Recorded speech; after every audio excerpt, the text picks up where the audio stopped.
Hey guys, welcome back. Danny here with Pro Transmissions over in Athens, Georgia. All right, so today's client has a 2018 Ford Expedition.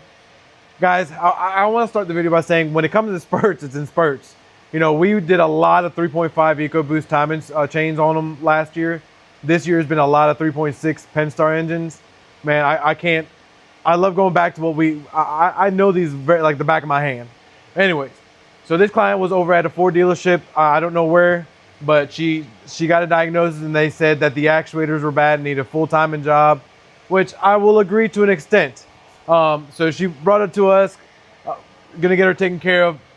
Technicians got it torn apart, and first thing we noticed when we got this apart right here, somebody's already put a new actuator on this. This is the new design, but they left the old ones on it instead of replacing all of them and replacing timing chains.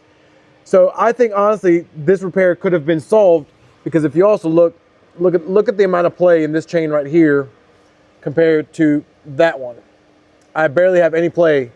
So once I get this cover off, I'll know better, but I think this either one of the guys has gone bad or the tensioner's gone bad. Now, again, this could have been solved if whoever did that one actuator had done the whole kit, done all four actuators, the chains, the tensioners, and the guides. This could have been avoided. We're gonna go back with new actuators, we're gonna go back with new guides, new tensioners. We did find the valve covers were cracked on us, so we're gonna go ahead and do new valve covers. They're plastic, so it's common. We are going with Ford genuine OEM parts.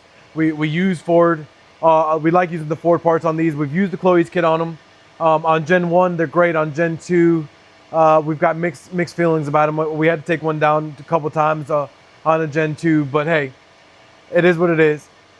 So stay tuned. We're gonna get y'all a video of this, in process. We're gonna do 3 different videos, in process, and then we're gonna do the final video of it running. And later on this week, we're gonna post the 3.6 that we finished up early on last week. See you on the next one, guys. Peace.